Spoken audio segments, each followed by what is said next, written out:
All right, we're getting down to the end of the course. So what we're going to do is next week obviously is Thanksgiving. So like I said in the syllabus, we're going to take the entire week off.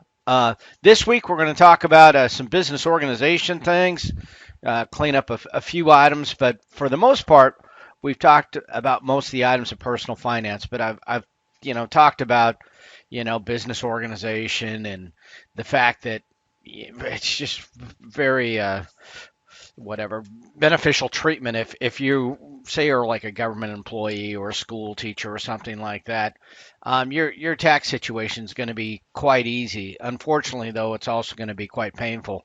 But if you have a small business and you can depreciate things, and especially if those things that you sort of enjoy, if you're doing something you like, there's a lot of advantages. Also, if you're going to be in real estate, that again is a form of business organization, but also we're going to talk more about the specifics about real estate because in terms of personal finance, it is typically, in just about all cases, the largest financial outlay that most people have. So we're going to jump through that.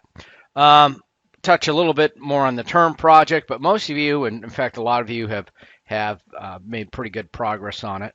And a lot of you have, got things already organized for the RP Now system for taking your final exam. So that's all good too. And so I am going to do a big review video.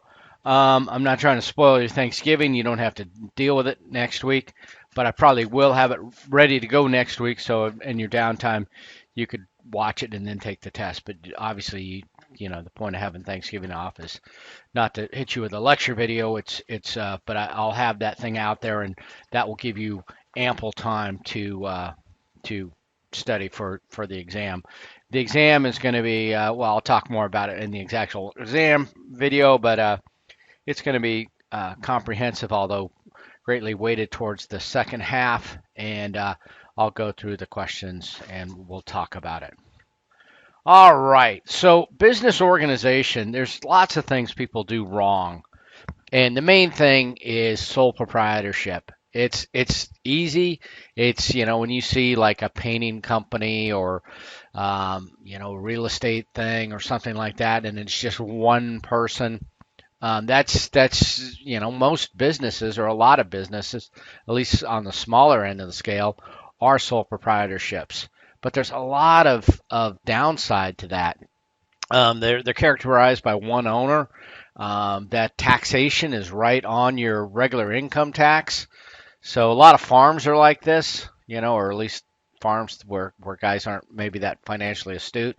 They'll keep it in a individual sole proprietorship, but the liability is unlimited. So a lot of times when people get into a limited liability corporation, as the name implies, there is limited liability. Let's say I'm driving down the road and some piece of equipment falls off the truck. If I'm a sole proprietorship, they can take the truck, they can take the house, they can take everything I've got. If I'm an LLC, they can take everything involved with the corporation, right? With that limited liability company that I've formed. So your exposure is quite a bit less. So that's the reason why I'm kind of negative on sole proprietorships. The other thing about a sole proprietorship is this whole succession type thing. When you talk about retirement and estate planning, let's say your child, wants to take this over. That's when you die, so does your business. So you could have this great business moving right along, and the day you die, that business stops. They cannot just keep going. If it's a corporation, people argue about this morally, but corporations are they're taxed as individual entities. They have, a certain personhood or whatever you'd like to call it, and that enables that entity to continue with or without, it's not tied to a single person, and you can have another owner in there. I do that with my LLCs, and I'm always learning because the laws change, and you meet smarter people who know what to do, and you change things around. So anyway, if you're in a sole proprietorship, just don't do it because it's easy. There, if you have a good reason to keep in a sole proprietorship, continue on. But in most cases, you're probably better off in some form of corporation. And an LLC, limited liability, is a form of corporation, but they treat it as a different one. Partnership. I'm not a big fan of partnerships. You do have some advantages, a little bit more liability protection, but sometimes it's worse. Now we're responsible for the actions of some other knucklehead. Let's say you're sitting at home and your partner's driving down the road and his ladder falls off.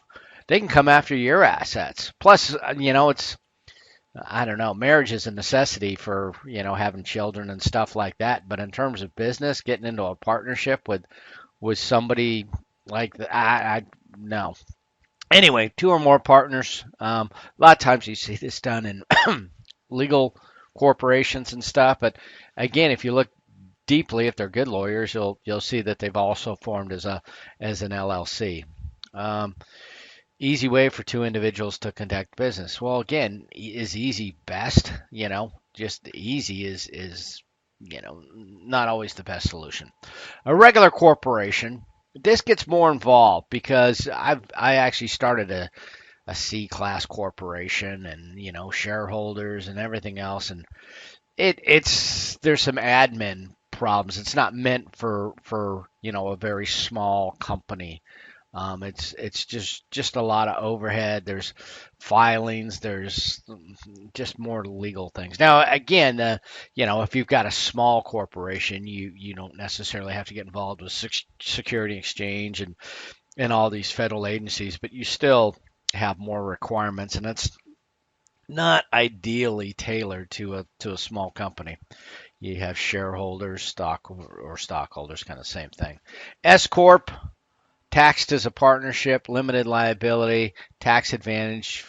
So this is actually what I've opted for. I've had LLCs, and now I'm gonna do an LLC that's taxed as an S corp, and it has more to do with liability protection and also a real complex tax strategy that whatever. I don't do taxes full time, and I stumbled upon somebody who whatever worked for the IRS for 20 years and is a lawyer and has got a system. So I will pursue that for this first year. But LLCs are kind of the default for most business people. Um, you know, there's just a lot of advantages. If it's for the liability alone, that's great. But there's other tax advantages that have to do with LLCs. So sole proprietorship, they're going to go through the details, just kind of review of what I've said. One individual, yeah, a lot of times the services, painting, something like painting company or, whatever, small business. Um, 3/4 of the companies, but is that a good thing? It's primarily just because they're easy. Um, Here's the breakdown again. C class. I mean, in terms of revenue, in terms of assets, the C class are probably the largest. But in terms of numbers of entities, yeah, sole proprietorships are going to be bigger, and then LLCs and the smaller partnerships, the rest of them. Easy to form. You really don't do a whole lot. You get a business license, you move on. High level of secrecy, if that's important to you. Owner keeps all the profits until he gets sued. Flexibility and control of business. Very few structures, regulations, but it's all taxed at individual tax rates. So especially if politicians say, "Oh, millionaires tax," well, if you've got a pretty good business and you've got revenue pouring through, they may interpret your especially if it's a farm or something, you may not have a lot of money at the end of the day, but you might have a tremendous amount of money passing through, and that could be subject to individual tax rates. So, can be dissolved easily. Yeah, exactly. And if you die, it is dissolved. So that's a problem. Unlimited liability. Yep. Scarce external funding. Funding. Um, you're doing it all yourself. Tied directly to the owner. and not really a way to cut in other employees that are just kind of working for you, and a higher tax rate. Partnership. So disadvantages, minimizes disadvantages of sole proprietorship and maximizes advantages. But again, for me, it's just the whole two people getting along and the liability issues that you really don't have a protection from. Um, Communication skills, transparency with stakeholders. Uh, anyway, a lot of partnerships, things come apart.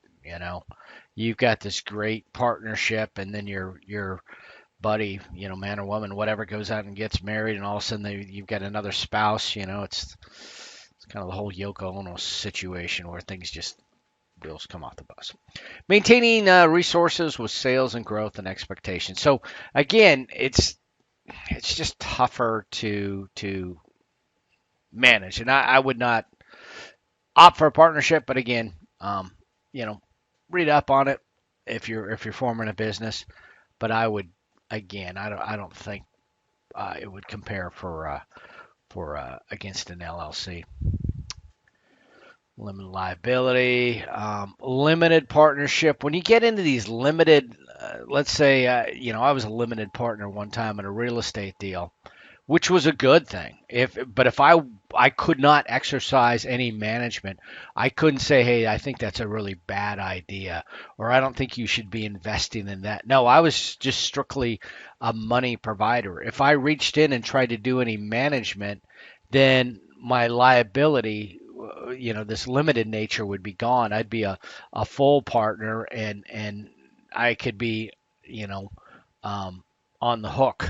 And in this case, I think I invested $10,000, and I actually got out before the thing went south. But the thing went so far south that I would not have only lost the 10,000 I had invested. I would have lost another 40,000 in addition to that, because they went very far into debt, and the managing partner, or the full partner, he ended up getting clobbered. So that was a friend of mine. So anyway, that was kind of a wake up call to be very, very careful.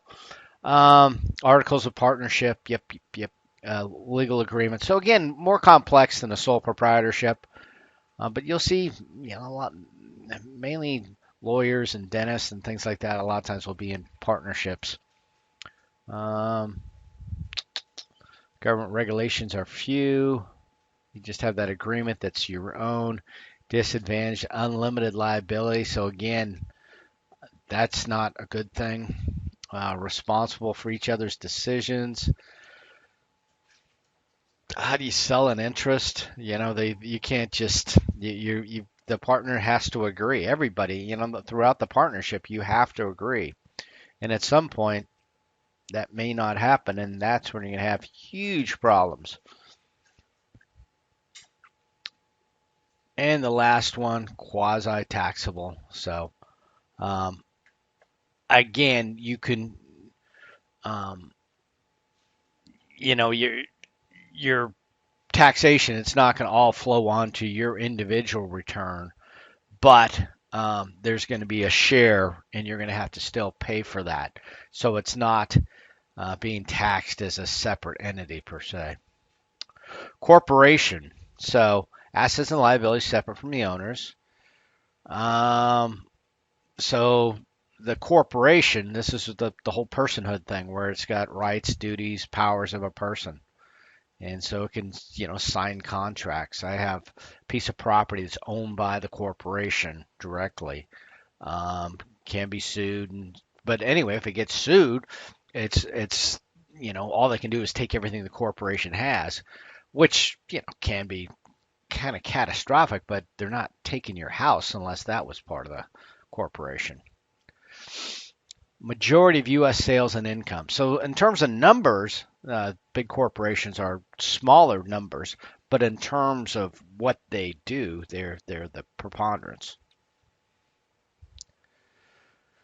So you're gonna have to have folks to take care of these stocks, and these again are some of these banks. When you go to a big city and you see a large bank there, well, Bear Stearns is gone, but Lehman Brothers or something. It's one of these big companies. You're like, well, I've never seen their branch. That's because they're not retail type banks. They're not consumer banks. They deal with all this stuff. And if you've got a huge corporation, if you're Walmart or somebody like that, yeah, you've got a fleet of lawyers and everybody else to take care of it. If you have a painting business and you want to form it as a regular corporation, you're going to be spending a lot more time and money on admin than is worth it. You're better off going with a simpler form of organization. Creating a corporation, dead easy. I mean, you can create a C class as easy as you can create an LLC. You go online, pay the state of Alaska $250. You fill out the documents properly, and you've got a corporation within about 5 minutes. Then you go send the IRS some information. They send you back a tax ID number. You grab a business license, another 100 or $200, depending if you want it for a year or 2 years. Anyway, you can get yourself not necessarily into trouble, but it's not hard to do.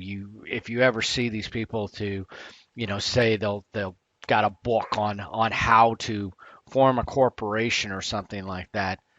Typically not necessary. And you have a lot of small business resource kind of folks who could help you with this information. I mean, a couple years down the road, I don't use these folks that much, but I've taught a couple courses in, small business formation. So, but if I knew nothing about it, they'd be a great resource. And anyway, it always, I'm not saying I know everything, and it's always good to bounce ideas off of folks, but they know how to set some of these things up. But they would probably not advise you to set up a traditional corporation. So, domestic corporation for it. This goes beyond personal finance. Private corporation. So, it's not all corporations are traded on stock exchanges. Let's say you want to buy, this is kind of a real world example. You think drones are, the way of the future, and you think DJI is the leader, or at least it was a couple of years ago when I was looking into it. Anyway, DJI is a private corporation. They don't sell stock. You can't invest in them because they're not doing public stock offerings. So this bottom company, this IPO, initial public offering, you'll see a lot of times a private corporation turn into a public corporation, and they'll do that initial public offering, an IPO. And after that, they're a public corporation, and then they've got a lot of requirements. Anyone may buy and sell. Government corporations, nonprofit corporations, those are public corporations. What I was talking about was really publicly traded corporations. Board of directors, yeah. So again, a lot of overhead here. Again, beyond the scope of personal finance, unless you can get a gig being on the board of directors, and then it's, you're doing like a Hunter Biden gig and you're getting 58 grand a year or a month. I would take that. Preferred stock, kind of a joke. Not really that big a deal. It just means first claim to dividends and profits. But the problem is, if you're with a company that is typically paying dividends, and all of a sudden they can't pay dividends to the common stock, they can only pay them to the preferred stock. That's not indicative of a company that I want to be invested with. If a company is cutting back to where they're only paying dividends to preferred. Anyway, I've owned maybe a couple hundred different stocks, and I've never ever had preferred stock because, again, I usually invest in growth companies, which if you're starting out in investing, and I mean starting out in terms of the younger portion of your life, you probably should be investing in growth stocks. And growth stocks are reinvesting their profits, building the company. They're not paying dividends. So the whole concept of dividends, I haven't really been affiliated with those types of companies in any case. Common stock, this is, sounds like they're saying it in a pejorative means, but not a big deal. Voting rights are tied to the number of shares you own.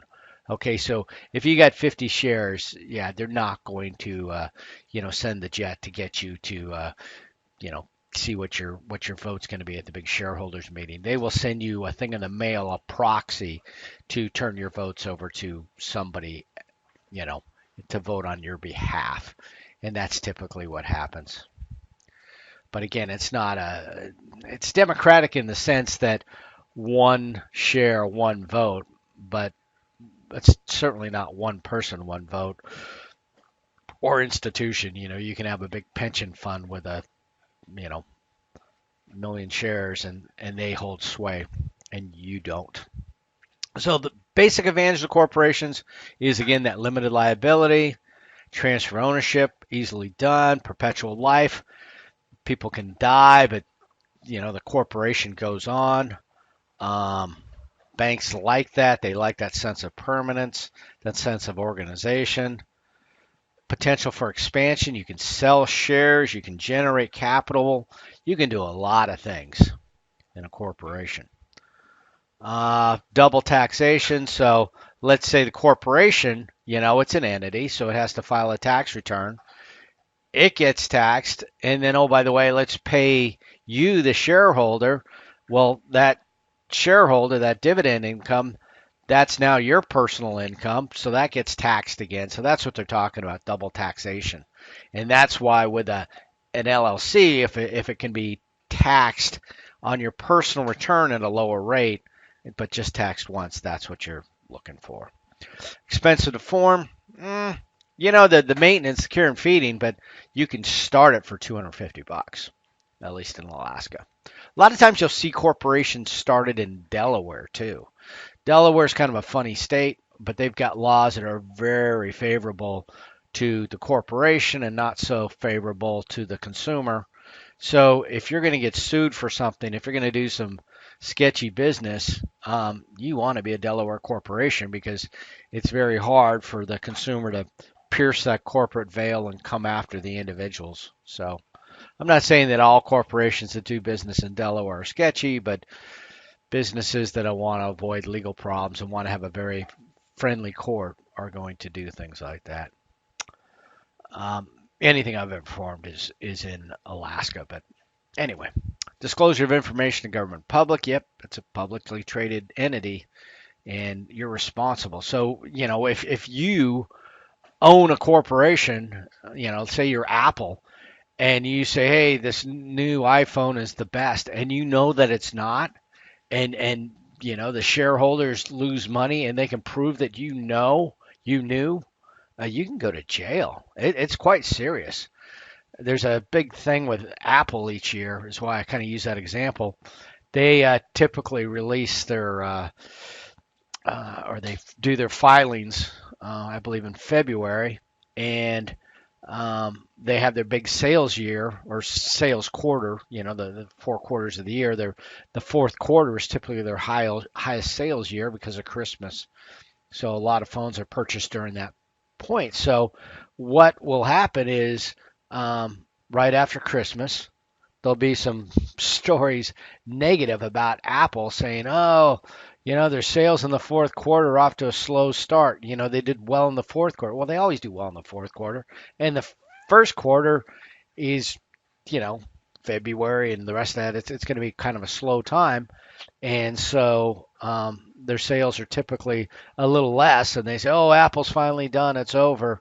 Well, because Apple is doing their SEC filings, within 30 days of that filing, they can't comment to the public. So they're just a pincushion. They've got to take all these negative comments. Their stock gets beat down, and the corporation can't say anything until the filing process is over. So anyway, that is one strategy that I've heard, is to perhaps buy Apple when it gets beat down after the first of the year. But I've never taken advantage of it, but I've heard it talked about.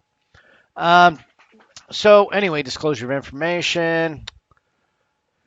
Owners and managers, yeah, you'll see some stockholder revolts. You'll see, CEOs. You'll see different issues. You can get pushed out. You can think you're in charge of the corporation, which I've seen this. A guy founded a company, did quite well, brought in more investors. Ended up the investors had 51% of the stock, and they fired him, fired him from his own company because he let his ownership become diluted. So. Other things, joint ventures, a little more than what we want to talk about here. S Corp, limited liability, very popular entrepreneurs. So anyway, that's the direction I'm going now, but you need a lawyer to kind of talk you through the ins and outs of that. LLC, fairly straightforward. Um, that's what I've formed a few. You form them, and maybe they have a life, maybe you dissolve them, but it's not a difficult process, and it provides you that liability and tax preference type things.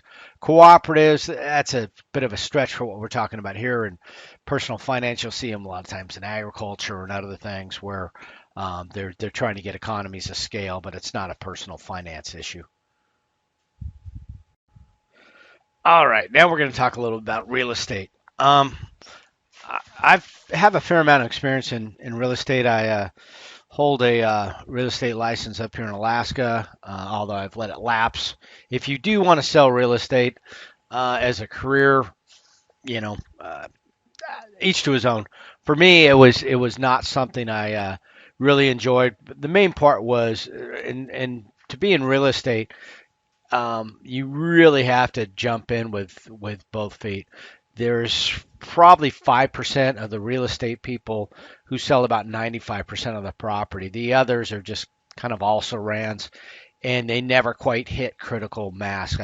You make your money in real estate from referrals, and if you have that continuity and you're willing to stay in there year after year and keep in contact with folks and do the marketing, but it's not a part-time gig for the most part.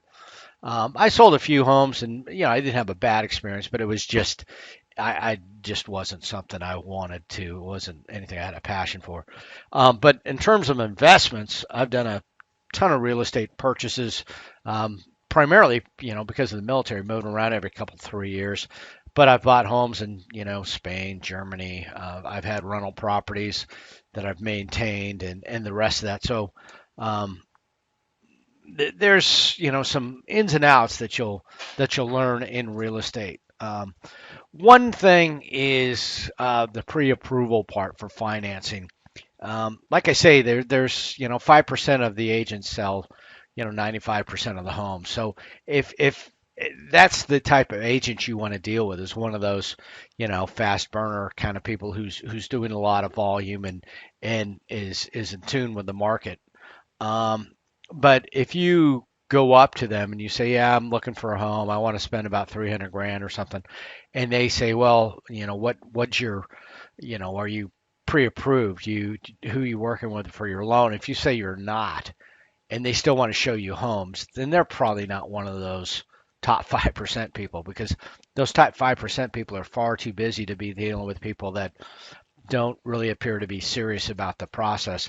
And also, they don't want to take you out and show you something and find out you can't afford it because there's some credit issue. So it doesn't hurt to talk to an agent, say, "Hey, I'm going to be looking for a home.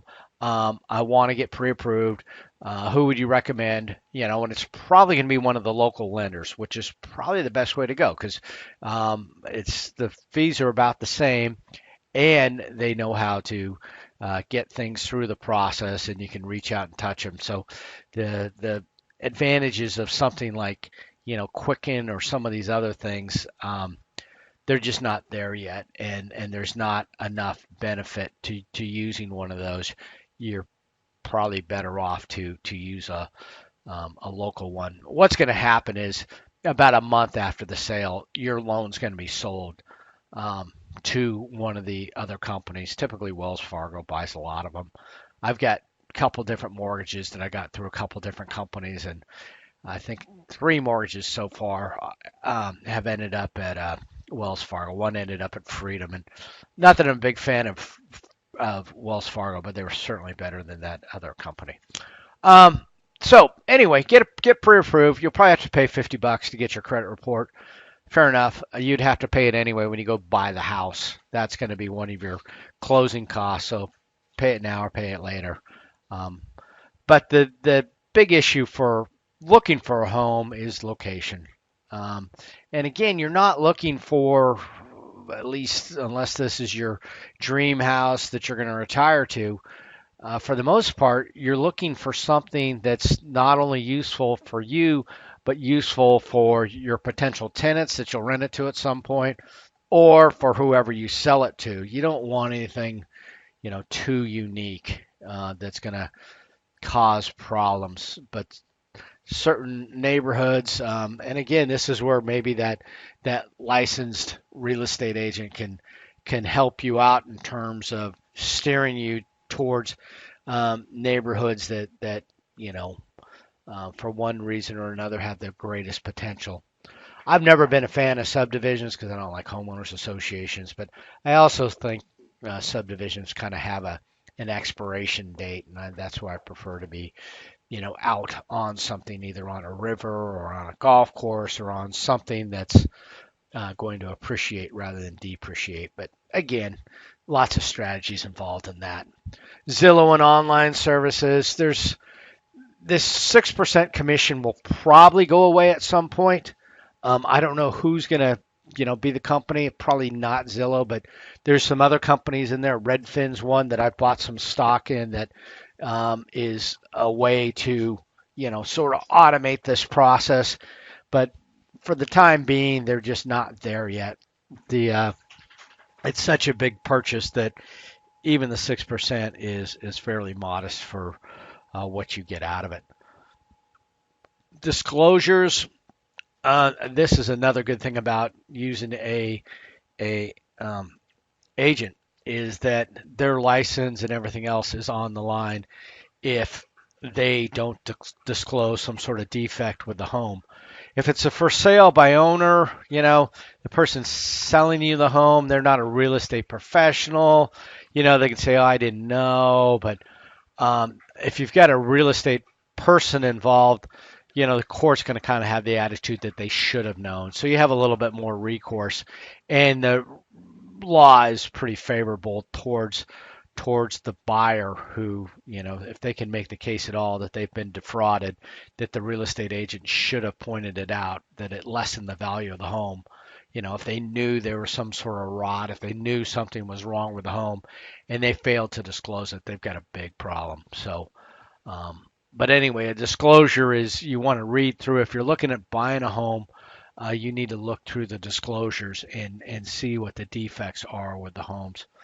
Also, you need to figure out what you're buying into in terms of that homeowners association, or whether it's something you want. A lot of times, the homeowners association will prevent somebody from dumping a mobile home on your neighboring lot, but they also may affect you if you want to put a trailer in your yard. So look at what the rules are and see if you can live with them.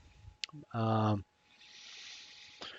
yep, series of yes or no questions. Um, anyway, you need to figure, you need to look closely um, at that offer. The other thing that we've talked about too with real estate is that it's not really a liquid asset. It's tough to, turn real estate into cash quickly, and part of it has to do with this lengthy purchase process. Up until the closing, if the buyer wants to back out, they pretty much have the option. They may not have much legal grounds to stand on, but you take it to court, it's just going to get messy and it's going to cost money, and there's a chance that you might even lose. So a lot of times these things don't even end up in court. People just walk away and they look for another buyer. So it's kind of tough. Appraisals are, in my mind, sort of a joke. Appraisals come out to what the loan amount is typically. So you would think in a perfect world, a person doing an appraisal would not have access to the purchase price data. They'd come up to their conclusion on their own, and that's not how it works. They, will say a house appraises for 250,000, and oh, go figure, that's what the offer is. So now let's say in some case they say it appraises for 240 and you wanted to come up with that extra money, you could. I mean, the understanding is you'd be, obviously underwater on that home. But anyway, it's just kind of frustrating because it's a lot of people, especially as a buyer, you take it as, oh man, this we're getting a good deal, and the appraisal just confirmed it. They're saying it's worth what we're paying for it, and you can't put too much faith in those folks. I mean, they're not going to get gross with it because it's not even so much for you; it's for the lender. If the lender's going to loan 250,000 bucks on a home, they want to make sure 250,000 bucks on a home. They want to make sure that there's that kind of value there. The other thing about this is, using an agent again and getting a loan isn't necessarily a bad thing. There's some homes in Eagle River I know of. There's one that's a beautiful home, but it should have never ever been built on. It's in an avalanche zone. A bank will not loan on it. The only way that home can be sold is for cash, and that's because the person who pays cash for it is accepting the fact that it's a distressed property basically. So things like that are reasons to use a loan. Inspections. Inspections are funny. I have a definite preference for the engineer type inspections rather than the people that go around and just test out the outlets. There's different grades of inspections. The big problem with if you're selling a home, if you're the or the agent that's even representing the buyer, there's some inspection people you do not want to use because they're so meticulous. They find all these little defects that may or may not even really be defects.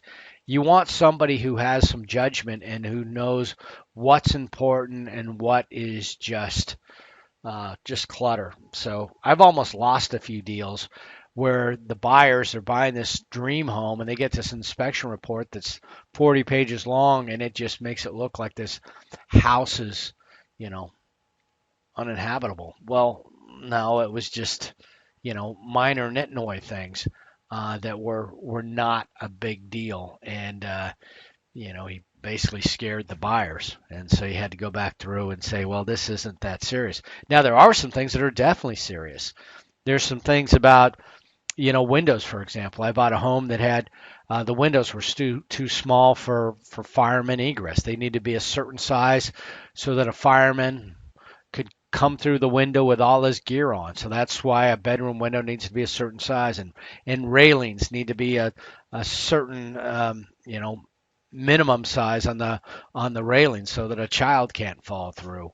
And not only is it important safety wise, but it's also important because if you try and sell that house again 3 years from now, that same thing's going to come up and it's going to have to be fixed. Now, in the case where I had all kinds of stuff, and most of it was just little nitnoid stuff where the codes had changed, I agreed to take the home, but I took $10,000 off the price after the price had already been negotiated and agreed to. It was basically you either have this done or leave it to me, but leave it to me to hire a contractor. In actuality, it was me who fixed the stuff, but it was all you know added up to 10,000 bucks of which whatever just lowered the purchase price. I actually got money back on the transaction. So anyway, don't panic. Inspections are typically very negative, but they're a necessary thing again. But just read up on it, and a lot of times I'll even accompany them.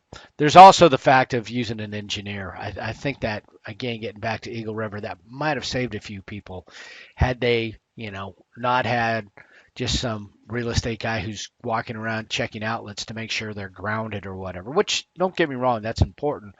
But when I went, I had a guy who was a structural engineer who's looking at the foundation and doing things that I've never seen any other home inspectors do.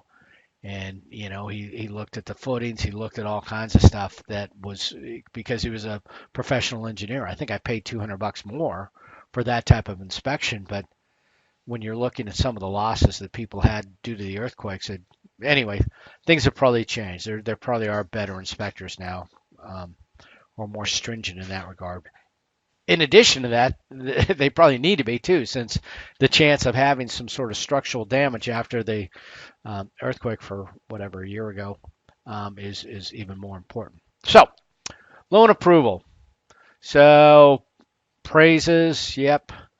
They'll want to look at all your details, and this has actually gotten worse since 2007, 2008.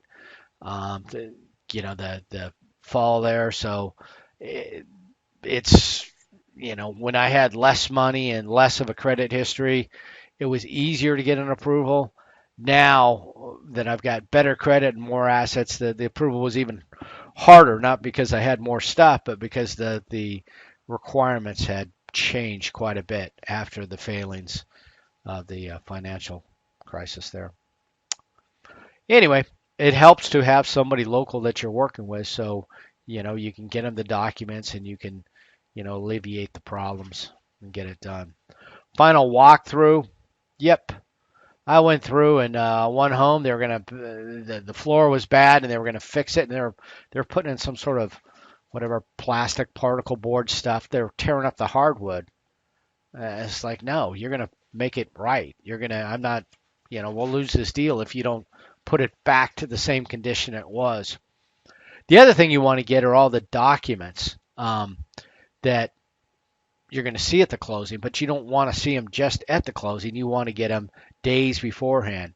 Now, again, these documents are kind of like the home inspection, where they will be pretty scary. I mean, it's going to have all kinds of things, and it's going to talk about, well, if you use the logic of time value of money, you're going to see that a 30-year loan, even at 3 or 4%, equates to be a tremendous amount of money down the road. Pardon me. But that's just the way it is. It's that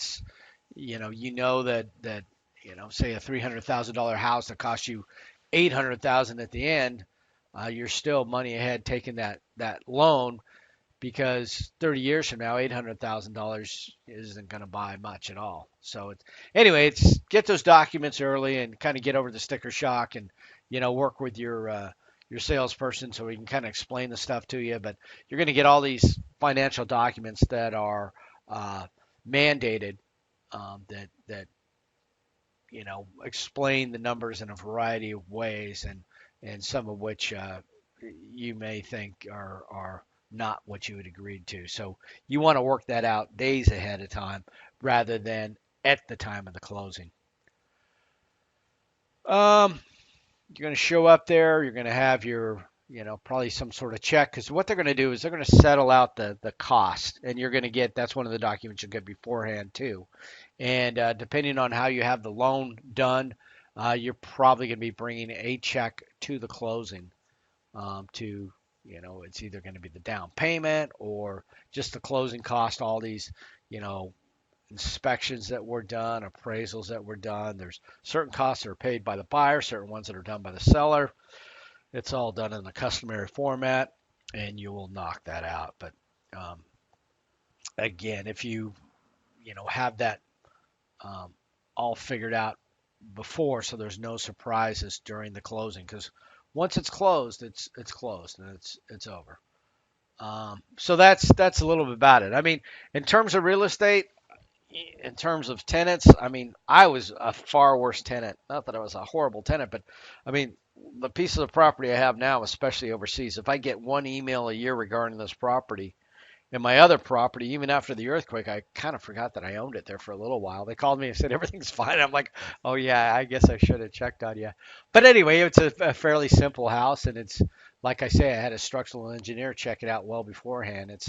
It's been through a few earthquakes in its time, and nothing bad could happen. But real estate is one of the ways to capture tax-free capital gains when you are able to have a house appreciate over time, and oh, by the way, be able to write off the taxes, and if it's an income property, be able to depreciate it, and then be able to walk away with income tax free. It's different. If it's going to be owner occupied, if it's your personal home, there's a mechanism where if you lived in a 3 out of the past 5, up to a certain limit, it's all tax free. If it's a income property, then there's whatever. Well, it's beyond the scope of the course, but I believe it's a 129 or whatever a transfer where if you buy something of equal or greater value within a certain time span, you can roll that money into it, and you can end up with a increased portfolio and kind of push that tax off that capital gains down the line. So anyway, real estate can be pretty significant and actually a very comfortable. I mean, if stock speculation and mutual funds and markets scare you, real estate in most markets you should be able to find some comfort and get a reasonable rate of return. So the term project, again, the details are out there in the syllabus. Um, you may want to consider putting real estate into your part of what you're going to do in your term project. My strategy is, try to make money in the stock market, but due to the speculation, every time I make a fair amount of money in there, I'm kind of scared to leave it in there because I'm afraid something's going to happen to the company. Is this the next AOL? Is this the next whatever that, goes up and then comes crashing down a few years later? And a lot of times when you're in technology stocks, that does happen. So I would get most of those profits and transfer them into real estate to get that stability, but just a different strategy. Um, that's pretty much going to cover it. So that's all I wanted to talk about is just business organization that, you know, don't just be one of these people who does a sole proprietorship because it's the easy default solution. You may be exposing yourself to risk. You may be in a less fortuitous tax situation. You may have some estate issues when you go to transfer that upon your passing. So probably a better business organization. And then into real estate, you know, some of you out there are probably flipping houses right now, and others of you are maybe scared to even buy your first house. But it's for most people for a sound personal finance portfolio, it's going to have a real estate component in my mind. Anyway, good luck, and the next thing coming out will be the review.